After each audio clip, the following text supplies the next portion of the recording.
The left got DEI drunk in 2020, there's no doubt about it. Somehow, after the death of George Floyd, the sudden cure-all for racism became open and blatant discrimination against white people, and especially white men. Shocker, that didn't cure racism, it just rebranded it. Skin color, pronouns, and the oppression totem pole became the new bar for hiring, firing, and everything else. It was stupid then, and it's still stupid now. However, what I'm about to say might piss off some of my fellow conservatives, but I do not care. The right now also runs the risk of overplaying our hands when it comes to DEI, or rather the absolute obsession with it. This became abundantly obvious to me in the aftermath of the horrific and tragic Black Hawk and plane collision over the Potomac. Dozens of people are dead. We need to know what caused the horrible error to occur and make sure it doesn't happen again. However, the number of folks, particularly on X, who immediately started to proclaim it had to be DEI, that was too much. And then with zero facts or evidence started putting out there that one of the Black Hawk pilots was trans, to the extent that the actual trans person they tried to blame it on had to come out and make a video about it. Come on, y'all. What the hell? X is great, but some of y'all are doing too much, posting fake and dumb crap just to get attention and farm ad revenue. Take a beat to get the facts before you grift for the sake of the grift. And to make matters worse, when the actual female Black Hawk pilot's name was released, some of these same folks immediately proclaimed the crash had to be her fault because she was a woman. Really, if this is the social media right, I do not want to be a part of it. Eliminating DEI is not about eliminating diversity. It's about prioritizing competency over diversity. But it feels like some who proclaim to be conservative have twisted that notion and are now just looking to blame anything and everything on diversity. And I'll tell you what, it doesn't help the cause at all. It's actually a giant distraction from the cause and will alienate folks that we just added to the tent. All this to say, we can return our government and the private sector back to merit over identity, but we don't have to be a-holes about it in the process.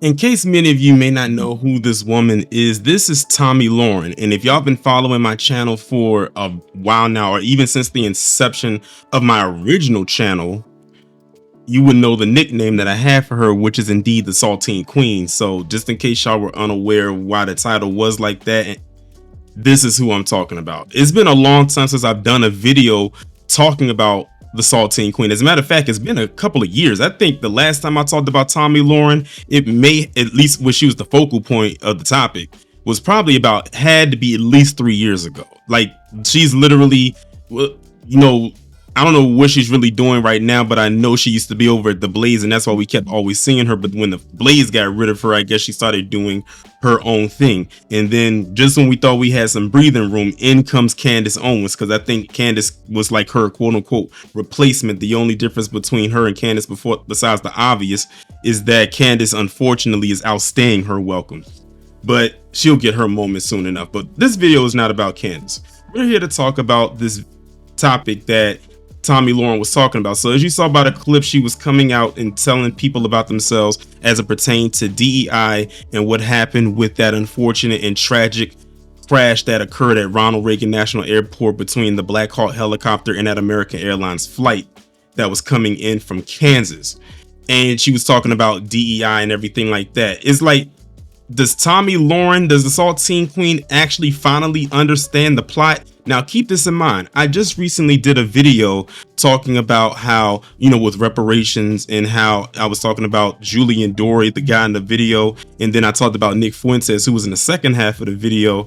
And it's like, now y'all understand what Black people have been talking about for so long. And now y'all are just now getting it. But the thing is, it's already too late. You've allowed yourself to be, I would say covered with all of the controversy that you could probably cover yourself in as it pertains to the topic at hand when it comes to reparations and Black people, especially Nick Fuentes, if we had to compare the two of who was worse or more. But here we have Tommi Lahren pretty much doing the same thing. Now, anyone knows the rhetoric that Tommi Lahren has spewed out of her mouth, the anti-Blackness that has exuded out of this woman over the years, knows that she probably was leaning into the same rhetoric that she's speaking against this time as far as DEI goes. But then again, I don't know, because I don't listen to this woman except for when she says ridiculous things. And here we are talking about her right now. That's why I haven't talked about her in so long. But now she's has something to say against DEI, basically saying that it's being bastardized. They're overdoing it, much like how they bastardized the word woke to mean whatever it is. They did the same thing with affirmative action and CRT. We know exactly what all of that is code speak for. I feel like I don't have to pull out the blocks or the flashcards. And she knows it too, because she dibbled and dabbled in it herself. So I wrote down some notes because I wanted to make sure that I got some key points here. So the first thing that really stuck out to me was when she had and I kind of already talked about it, is that she had to do the reminder of the bastardized version of DEI, and she had to basically explain what DEI really actually is and how her constituents are overusing it and they're bastardizing it and relating it back to that accident that happened a couple weeks ago. Then she also talked about how they brought up DEI immediately when all of this was happening, instead of waiting for all the facts to come out. But notice what she did not do. She didn't mention Donald Trump, because if my memory serves me right or correctly, Donald Trump was the first person that I saw, and probably many of you saw or heard, to bring up DEI, or the reason for the crash was DEI. That's the first person I heard it from. And then of course everybody else just kind of latched on to it. And then it got revealed who was the ones piloting these planes in that helicopter. And then it just kind of went quiet. And then the next thing that she did was when she was talking about grifting. And I'm sitting here saying to myself, again, she did the same thing that Brandon Fakem did when I was talking about him in that live, when he was bringing up how DeMichael Jenkins was grifting and all types of stuff, where he was a woke grifter. And I said, pot me kettle, because Fakem, you are one of the biggest grifters out there and have been since we knew about you. And Tomi Lahren, the Saltine Queen, is no different. She's a grifter herself. And what have I always told you? The foundation of every grifter's grift is the degradation of black people, especially black Americans. She did the same thing years ago when she used to be on The Blaze. Every time this woman popped up, she always had black people's name in her mouth. Notice who she mentioned in the beginning of this video. She had to mention George Floyd.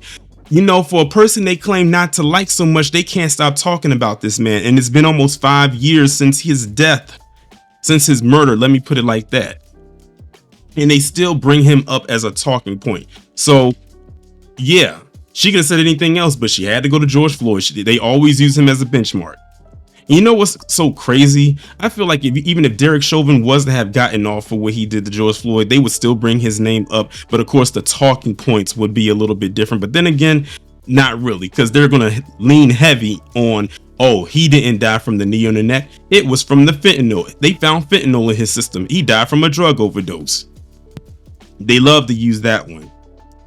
And the last one that I wrote down is Tomi Lahren, the Saltine Queen. Have you finally seen the light?